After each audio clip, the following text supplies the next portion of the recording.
The Paddy Power Half Hour on OTB Sports. Minimal contact in stadiums. That shouldn't stop the usual suspects from going down. Gamble responsibly. Gamblingcare.ie. Welcome along to the Paddy Power Half Hour. Every Friday at 1:30 we look ahead to the biggest games of the weekend and we tell you what to watch and why and what to avoid, because we're good like that, and hopefully how to navigate the weekend's betting markets. Joining us is this week's Statman odds compiler from Paddy Power, Emmet O'Keeffe. Emmet, good afternoon to you. How are you? You're looking forward to taking advantage of some of the easing of restrictions in Ireland at the moment. Yeah, who knows where it's going to lead us, and hopefully they're all in the rearview mirror. I don't know, let's not get too carried away. But the sun is shining, and so therefore we can all have some hope in our hearts. Enda, how are you? Ger, how's it going? Yeah. I'm not in my YouTube lair. No, you're back in the real world. First time I've been out of that YouTube lair in about 7 months, so the sun was nice to feel the sun on my skin again and see what it's like to see other people in the world. Yeah, well, you're very welcome, and hopefully you'll pick some winners for us this week. I don't know, I was obviously away last week. Has it been a while since you picked some winners, or what's your form like at the moment? I actually haven't had anybody holding me to account for it, so I don't know if I've had any winners or not. Can't really remember it. But. Right, our new segment Near Miss is now officially up and running, and it's off to an incredible start. It's aimed at allowing some of you to reclaim a losing bet stake. In previous weeks, we've given away €11,000 to one person, €2,500 to another person, and last week one lucky punter won €1,400. It's called Near Miss because if you nearly win a Premier League bet, if you have a single bet or an accumulator with Paddy Power and it's fallen down because of a dodgy VAR decision or Timo Werner shanks wide an open goal from 2 yards, then tell us about it, and our equivalent of the Dodgy Goals Commission will sit in judgment. It's all about the Premier League, so any losing bet that almost made it, for whatever reason, if you're feeling sore about, are legitimate entries. Every week our team will select a bunch of winners. Most will get your stake refunded back into your account, but for some lucky punters we will actually pay out losing bets as winners when we feel they have deserved it. So to enter, just after your bet doesn't come off, take a screen grab of the losing bet. Make sure to include your bet slip ID so we can check on it. Send them in to us using the hashtag PPNearMiss on Twitter. You can slide into our DMs on Instagram. You can send us your screen grab by WhatsApp to 0879 180 180 and we will do the rest. Every Friday at the end of the Paddy Power Half Hour we will announce our winners, and you can see all the T's and C's on otbsports.com, and stay tuned to OTB Social for more details and reminders. So let me run you through the fixtures this week. It's not a bad slate of fixtures, particularly given that the FA Cup semi-finals are on. So tonight it is Everton against Spurs, getting a little bit tricky for Spurs at the moment, and Newcastle against West Ham tomorrow at 12:30. Wolves versus Sheffield United at 8:15. The FA Cup, though, the 5:30 kickoff on Saturday afternoon is Chelsea versus Manchester City. On Sunday in the Premier League, 1:30 Arsenal against Fulham. At 4 o'clock it's Manchester United against Burnley. Leicester versus Southampton in the FA Cup at 6:30 on Sunday evening. And then Monday, Leeds versus Liverpool at 8 o'clock. And Tuesday it is Chelsea against Brighton. So the games are coming thick and fast for Chelsea at the moment. Our specials, Enda, you've been salivating all year waiting for this one to come up. What is it? I have indeed. We had one that Leicester to finish ahead of Liverpool, which is actually still looking fairly likely, but this one is an interesting one because Leicester not to finish in the top four, so that would be Leicester to have a fall off similar enough to what they had last year and not finish in the top four. And why are you so happy about this one, Enda? What is it that gives you glee when you're talking about the Leicester failure? It's almost as if I've been getting abuse on a certain show about a certain manager who happens to be in charge of Leicester and talking about how good he is and how well-minded he is, but he does have a habit of bottling the end of the season. And Leicester don't have an easy run into the end of the season. Their final three fixtures, Man United, Chelsea and Tottenham. Remember, it was last year that they finished just outside of the top four because of that last day finish. And, there's always potential for that to happen. So I think Leicester to finish outside of the top four would not be a bad enough bet at this point in time. So let's just recap, though. You did earlier on advocate people backing Leicester to finish ahead of Liverpool, and now, like the rat that you are, you're jumping off that sinking ship and you're scuttling towards something else. Is that an accurate portrayal of you on your little flappy legs trying to get off the... I'd say so, but I don't think Liverpool are going to finish the top four anyway, so it really just... It'll depend on West Ham's form, depend on Chelsea's form as well. So I think there's a high chance this could actually happen. So that's one of the bets. Burnley to score a header against United is another one of the bets that I'm going for this week. And obviously that goes without saying. Burnley, some really good players in the box. Man United, not so much. Victor Lindelof wouldn't be the strongest. And then Leeds to have more shots in the game than Liverpool. but to lose or to not win. And this actually comes sort of like... Very specific, Enda. You're not giving yourself a whole heap of room there, but go on. It's inspired by their win last week against Man City. They had one shot in total and scored 2 goals. Or one shot on goal in total and scored 2 goals. So I think they'll have more shots this week, and I do think they will lose. So that's the 3 bets. Emmet, how are they coming out? Yeah, so Leicester not to finish in the top 4 is 4 to 5 on side at the moment. We boosted that to 6 to 5 in the off the ball specials. It's kind of echoes of kind of previous Rodgers issues as kind of came up with him giving kind of a very self-aggrandizing interview to the Athletic last week, which he is wont to do. Then Leeds to have most shots on target, but failed to win against Liverpool is 5 to 1. Leeds are actually 5th in the league in shots, so I think you can kind of as Enda said, we can expect them at least to have more shots than last week. And then Burnley to score a header v Man United will be 7 to 1. So you're hoping that Burnley can exploit some the issues United have had at set pieces with Chris Wood, James Tarkowski, etc. I think that there's a fairly well-worn path of Man United games this season where a team like Burnley might score early against them and Manchester United will win the game. So I don't know if there's something in that. We'll talk about that maybe a little bit later on when we're actually previewing that match. A reminder, of course, our Premier League commentary games on Sunday afternoon. Arsenal versus Fulham, the 1:30 kickoff with Stephen Doyle and Brian Kerr on duty for that one. And then at 4 o'clock, it's Manchester United versus Burnley. Nathan Murphy and Vinnie Perth are on duty at 4 o'clock. So, Enda, where do we want to start here? Right, well, we may as well start with tonight's game, 8 o'clock again. It's Everton against Spurs. And I think most people are actually favouring Everton in this game. That 59. would probably reflect 59%. that would reflect the games of the recent memory for Tottenham, especially the game last week against United, where United just, even without that goal being disallowed, still looked extremely comfortable against the Spurs side. Everton will be without Dominic Calvert-Lewin up front. He has been scoring a lot of goals, but Carlo Ancelotti has only realised now that Everton have a lot of flaky players who might not be as consistent and as clinical as he'd like. And I don't know how it's taken him to April this year to figure that out, but Everton are notoriously the most flaky side in the league outside of Spurs. Tottenham, on the other hand, again, you're looking at this and they've got, maybe have one eye on the Carabao Cup coming up in a few weeks' time. Will the top 4 actually mean anything to them if they win that trophy? Jose always measures himself on trophies, so I think if you're looking at Tottenham and looking at Tottenham's season and judging them, it does take away the fact that the cliche of he has to win a trophy is absolutely meaningless. Because if Spurs win the Carabao Cup but don't get top 4, is anybody of the opinion that Tottenham have actually improved this year? Well, let's say they win the trophy and don't get into the Champions League and Harry Kane leaves, then the answer is that they have clearly regressed because they've lost their best player, and that's what's going to be very interesting. Emma, what's your take on whether or not Mourinho's going to be there at the start of next season? I am quite sceptical of it. I think the last couple of weeks has been a real kind of microcosm of their season in terms of kind of starting well, leading at half time, but then just sitting back and hoping to hit teams in the counter attack. But if that doesn't work, then ending up losing the lead. So in terms of the statistics, if Premier League matches finish at half time, Tottenham will be second in the league behind Manchester City. But in terms of the second half table, Spurs are 11th in the league, and you can, as well, it's one of these cases where you can kind of the statistics are matches what you're seeing with your eyes. And I think Spurs to me are giving off distress signals that the players are stopped playing for Mourinho, and I couldn't back them at close to even money, which is their price at the moment. Okay, what price are Everton?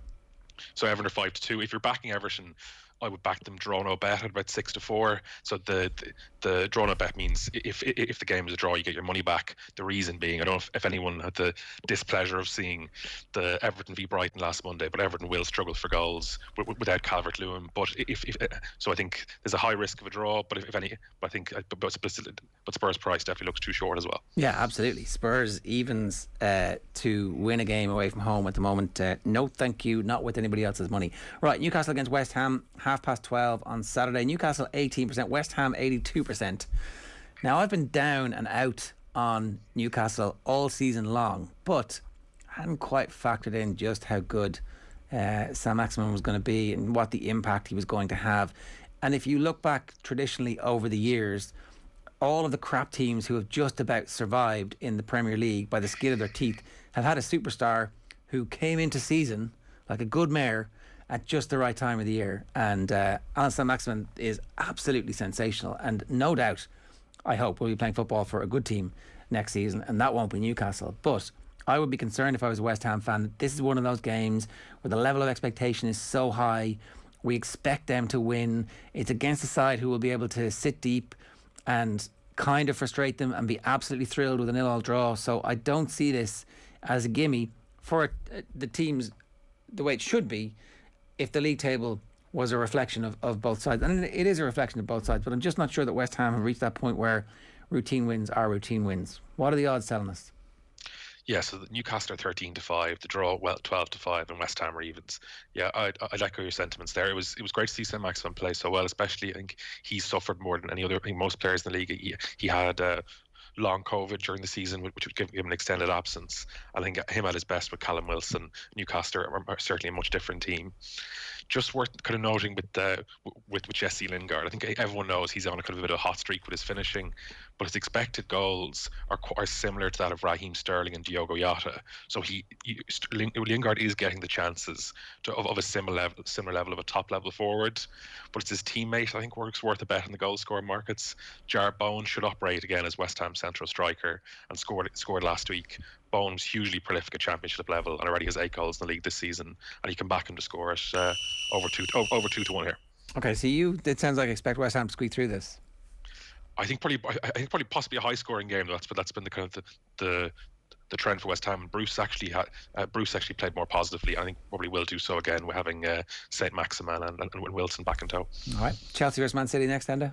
Yeah, so this is obviously the FA Cup semi-final, and Man City are going into this as favourites, and I think that's fair enough given their form and given Chelsea's form of late. I actually had an argument with a guy on Twitter about Chelsea because he was arguing the fact that have Chelsea really improved under Tuchel, but of course they have. They've only lost 2 games. One of them came in the Champions League during the week when they were already through essentially, and the other one came against West Brom on the hop. So this one is a real test of where Chelsea are at and how far they're really coming. And I think, again, I'm going to contradict myself a little bit, but if Tuchel can win a trophy this year, that is when you're seeing signs of progression, when the team are fighting for the top 4 again. They might win an FA Cup, and Champions League is still on the cards for them. So it's a fantastic turnaround for this team, but it does lead the question though. Man City are going for the quadruple here. If Chelsea had their house in order and didn't go for a manager who knew the club, and they appointed a Tuchel, they could be the ones going for the quadruple here with this squad because they're good enough to do it. And I do think, this is going to be a tighter fixture, and will Man City have one eye on that Champions League? That's the one they want to win. So they've already won countless FA Cups. I think Chelsea might actually scrape this one. I think Lampard did an okay job in his first season when they had no transfers. I think we can't ignore the fact that Lampard deserved the opportunity to bring this team into this season, and he failed, and that's fair enough. But I don't think that we can rewrite history that that first season was bad from him, because it clearly wasn't. Now, what impact that has on this game? Nothing. Chelsea versus Man City, 5:30 on Saturday evening. What are the prices for this, Emmet? Yeah, so Chelsea are 7-2, the draw 12-5, and Man City are 4-5. Yeah, I kind of fear a cagey affair, unfortunately, between kind of 2 obsessive managers trying to. I think that's reflected in the odds, with under 2.5 goals being odds on at 8-11. As Enda said, I think it'll be a very telling match in terms of looking forward to the Champions League semi-finals. For Chelsea, can they break down a top-class defence? I think the imprints of Tuchel can be seen in the defence, where if you look at the centre halves he's used, the likes of Christensen, Rudiger, you wouldn't say that's necessarily a world-class defence, but through his kind of pressing and team structure, their defensive record's outstanding. But I think if they can break down City, I think it'll be very positive going to the Real Madrid game. And for City, I think the player to watch is Raheem Sterling. He was left out of both Dortmund legs, and my suspicion is that City might need him to get past a high-scoring PSG team. I think with kind of a big performance against Chelsea, he might be able to force his way in for the semi-final. What about all those famous games where the ball falls to Raheem Sterling in a quarter-final second leg? He's 3 yards out. He must score. Oh wait, he's hit the bar. He's hit the upright. He's hit the arse of the goalkeeper. He's shanked it wide. What a brilliant player he is. Absolutely, genuinely class. But all those big games and all those big misses, if you're going to have a row with the manager, you need to bang some of them in. the only issue is that the alternative is Gabriel Jesus, who I think is even worse in that regard. And I think Sterling on the counter-attack, if you'd Sterling and Foden on either side, I think they could really expose PSG's fullbacks, which would be a weakness of their team. Okay, what do you expect to happen in this game? I mean, I think that's a big enough price about Chelsea for a one-off semi-final where both sides are going to be a little bit exhausted after what happened in the middle of the week. Man City, I think, have got this weird psychological thing. It's going to be interesting to see how they respond to the fact that they've got through the quarter-final, this mythical barrier that they get a special prize for reaching the semis. Yeah, I think it's interesting as well. I would lean Chelsea as well, but I think it's a very hard game to call. It was also interesting, I think, to watch was that Pep left out Cancelo there during the week as well, who'd probably be, I think, really the best fullback in the league this season, and he just seems to be, I think possibly overthinking things a little bit. Because if you look at like the Dortmund team they got past in the quarter-final aren't even close to qualifying for the top 4 in the Bundesliga. They're a talented team, but they're not a very good team. I think Guardiola definitely showed them far too much respect. We were having that debate in the office a little bit earlier on. I mean, he said he got through that quarter-final by 2 referee indecisions in 2 games. So, and the fact I don't think the Emre Can Dortmund team are as bad as they are in the league. They got rid of the manager who started the season really badly, and they've become a much better side. And they have Erling Haaland, and they have a bunch of kids who are playing really well, and they've got some experience in the team. But okay. We don't need to relitigate that. Let's go on. Go on, you one last thing to say about that? No, go ahead. Wolves versus Sheffield United. Yeah. 8:15 kickoff. I mean, is anybody really going to spend their Saturday night watching this game, in fairness? It's 8:15 on Saturday. Wolves against Sheffield United. What else is anybody going to be doing this Saturday night, Enda? They're already gone from the league. Are they going to be out gathering in groups of more than 2 from 2 different houses in back gardens? They better not be. Do you know how bad this game is, Jerry? So we obviously do our Instagram polls every single week, and I publish the results every morning. So I went on the Instagram today to post the results, and I went through all the different games, and every game, except for one, had votes on it, and it was this one. People didn't even care enough to click Wolves or Sheffield United on the Instagram poll. I think you didn't put the poll up properly. I think that's your excuse, Enda. Nobody voted your it. Fat Nobody fingers wants to win it. Nobody wants to watch it. It's going to finish Wolves 1-0, and we can all move on. Where allows Emmet. I mean, what's the odds? Keypad for dialing wand. Yeah, the prices here: Wolves 13-20, the draw 5-2, and Sheffield United 5-1. Yeah, I think this game is obviously a terrible game, and it's made even less appealing by the fact that Wolves probably most watchable players in Pedro Neto and Ruben Neves are both absent. In terms of recommendation, if you're looking for something to watch on Saturday night, I see the Tom Cruise movie Collateral's back on Netflix. I highly recommend that. One of the most entertaining movies the last 20 years. Okay, the Paddy Power half hour, seasoning in a little bit of Tom Cruise love as well. Just a personality test coming through in the post any time now.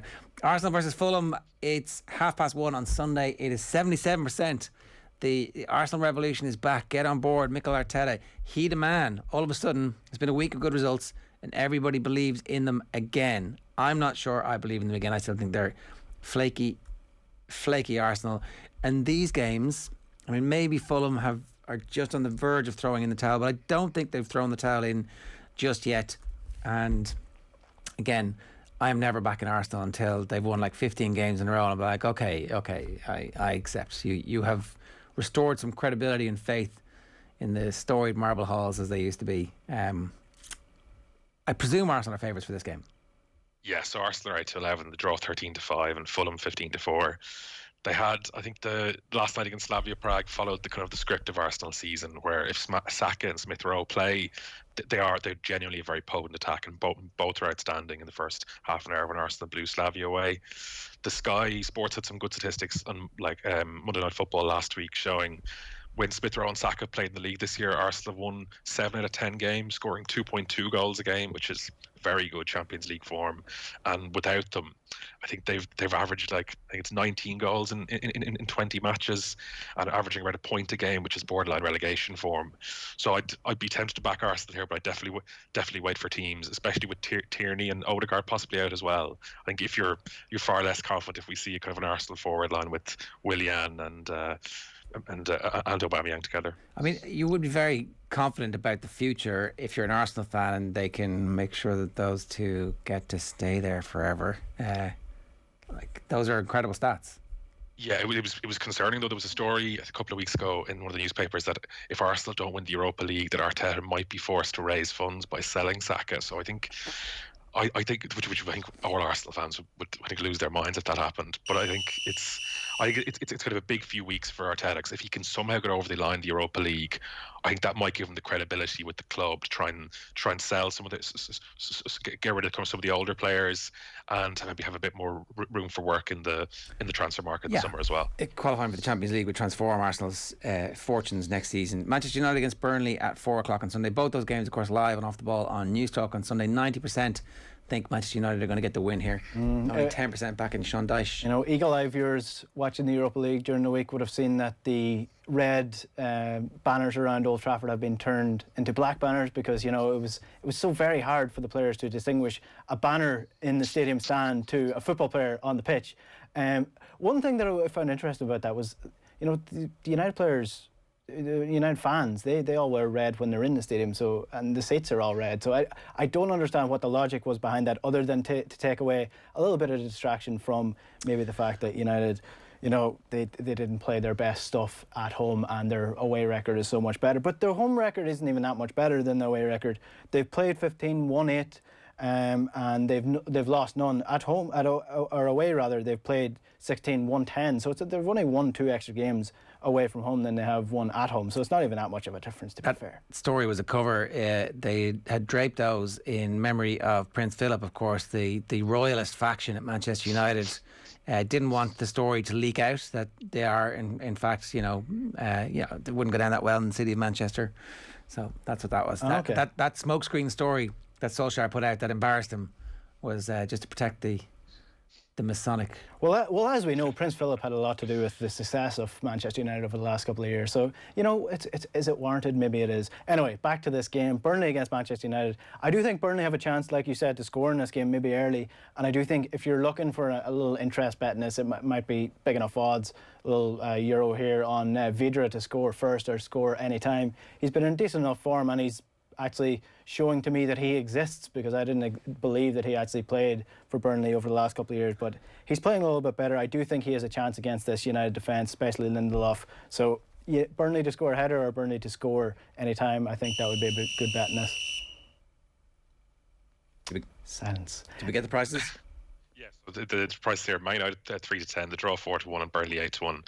As Enda said, if you're backing United here, I think back them to win in both teams to score just over 2-1 makes far more appeal than backing them at that short prices. Just quickly mention how much kind of Luke Shaw has improved this year. I think it was borne out by the numbers. I think his improvement is, I think, partly a tribute to competition for places with Alex Telles kind of giving him somewhat of a kind of a threat for his place. Shaw's averaging 2 key passes a game, which is more than any other fullback in the league, more than Cancelo, more than Trent Alexander-Arnold. And last year, Shaw was averaging somehow only 0.4 crosses per game, and that's been multiplied by 4 this year. He's averaging 1.7 crosses per game. And I think if anyone who watched him against Tottenham last week, some of his long passing was Paul Scholes-esque, I would say.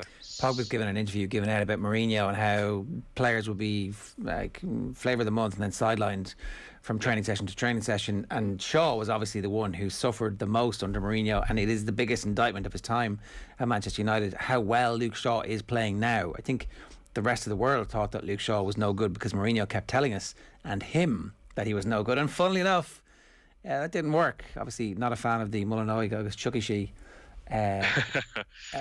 when it comes to players. So next game for us here is the FA Cup semi-final between Leicester and Southampton. This one kicks off at 6:30, as I said, on Sunday evening.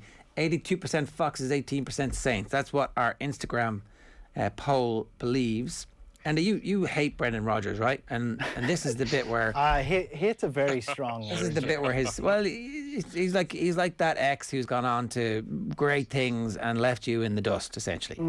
Yeah, but hate is a very strong word. I more loathe him than anything else, and I think it's down to just his style of management in terms of the way he talks about himself. Like it's essentially about him. Like this is what it's all about. It's about his brand. It's about him. There were some great stories coming out during the week about Brendan Rodgers after his interview. Did you hear the one about John Terry and the poem?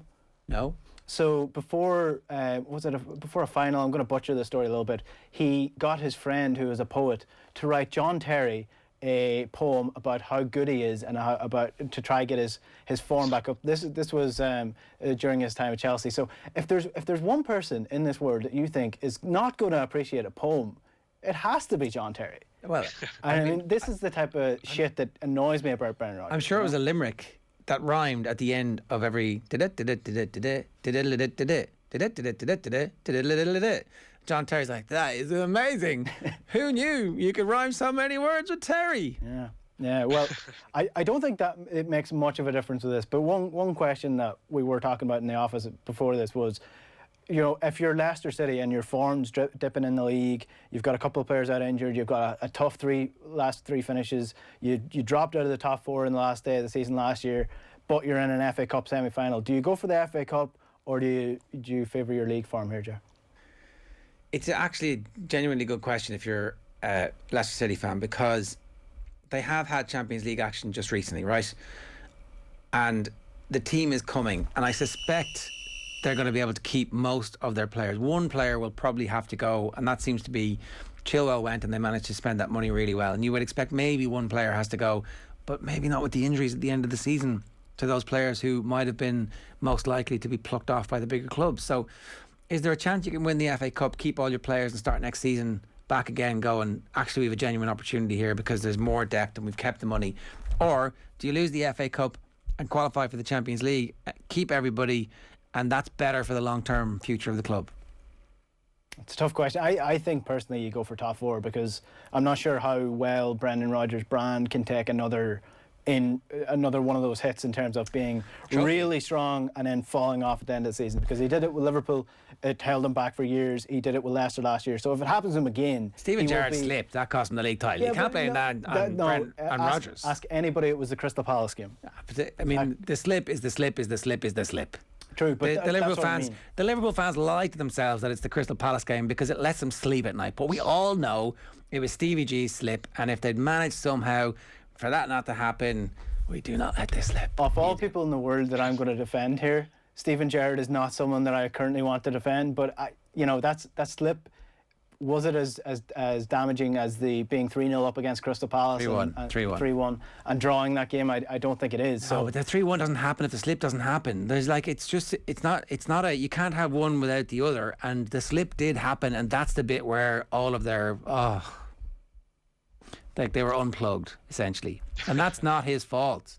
But he got the blame. He will share the blame last year, and if they fall out of the top four again, he'll have. Here's to the thing: there's a good chance they don't win the cup, and also they don't finish in the top four. At that point, you can have your little lap of honour, Enda. Happy days. Supercut of all these discussions. Did we do the odds on this one? I'm not sure we did we? Yes, so Leicester 17-20, the draw 13-5, and Southampton 14-5.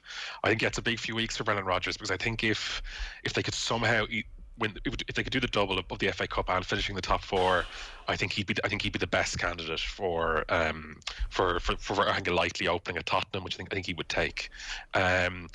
Leicester should have Jose Perez, Maddison, and Hamza Chowdhury available after their house party was discovered last week. I think Southampton are slightly big, but I think the bet I'm more confident in is over 2.5 goals, just under even money. It's a bet that's won in 8 of Southampton's last 10 matches and 4 of Leicester's last 5. I think in a match with both teams playing 2 centre forwards, I'd be hopeful enough of a pretty exciting semi-final here. All right. I hope you're right, because there's a possibility that they might both be terrified of the repercussions for losing, and it's a 0-0 draw. Leeds against Liverpool at 8 o'clock on Monday night. Leeds obviously back to winning ways with their performance last weekend against Man City. 48% think Leeds are going to win, 52% think Liverpool are going to win. That will be the lowest, one of the lowest that we've ever had on these Instagram polls this season for Liverpool.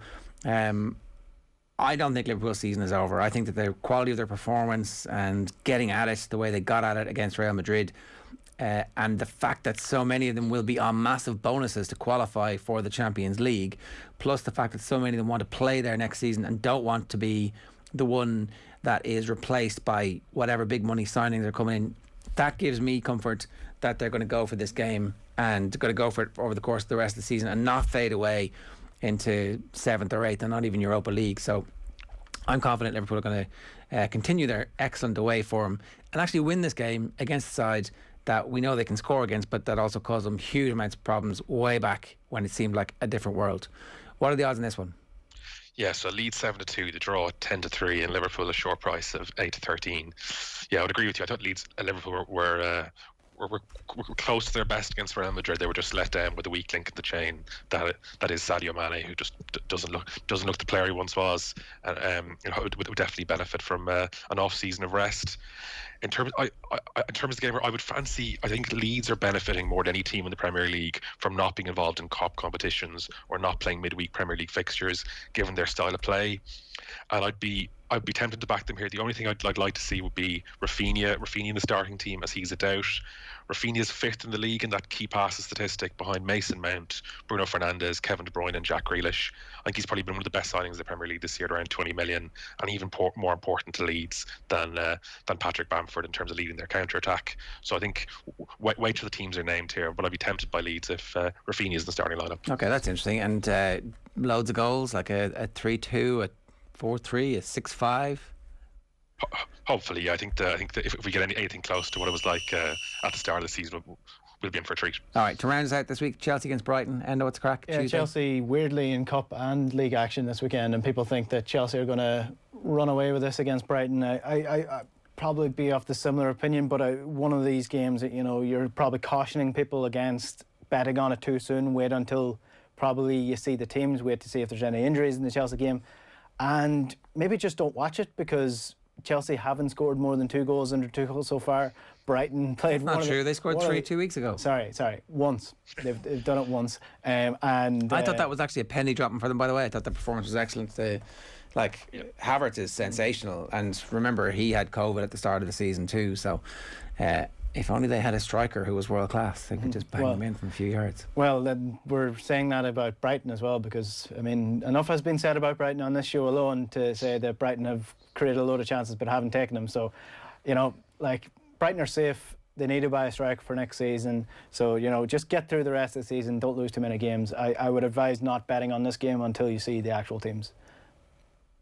Yeah, I agree with Enda here. The price there: Chelsea 4-7, the draw 3-1, and Brighton 9-2. I had the misfortune of watching all of the Brighton Everton game Monday night, and Brighton are nearly a bit sad to watch. I think their style of play, the pressing is all brilliant, but just they've such little threat up front, and you can see this being kind of a unconvincing Chelsea kind of 2-1 win with Brighton flattering to deceive again, I would say. Yeah, Brighton could do, I think, with a few more points just to feel completely safe with the way that West Brom are rampaging at the moment. I mean, maybe the 0 draw was enough actually to get them over the line last weekend. We will wait and see. That is this week's edition. Our near miss, we had one we're paying out 40 quid and the other one is 108 euros. Is that right? That's right. Yeah, just the 108 euro I think was particularly unlucky with it was Willian. It was kind of a 4-leg single game multi. So that's a kind of an accumulator of one game basically, and it was let down by Willian Jose not having a shot on target. Anyone who saw the game might remember Willian had a very, very marginal VAR goal overturned, so that would have been very unfortunate. So that's one of the kind of and exactly the type of bet we're looking for, this kind of near miss offer. All right, good stuff. Matthew McConnell is one of our winners, and we have an unnamed winner at the other one, which I'm going to just check with the Dubious Goals Committee to make sure that it's not actually one of the Dubious Goals Committee themselves. But I'm reliably informed it isn't, because that would mean automatic disqualification, right? Make sure you get your near miss into us over the course of the weekend. We need a screen grab with the bet ID on it, and you can slide into our DMs on Twitter or on use the hashtag PP near miss or 087 918 180. That screen grab will work for you as well. We'll see you next Friday afternoon for another Paddy Power half hour. Enjoy the weekend. Happy punting. Cheers. The Paddy Power half hour on OTB Sports. Minimal contact in stadiums. That shouldn't stop the usual suspects from going down. Gamble responsibly. Gamblingcare.ie.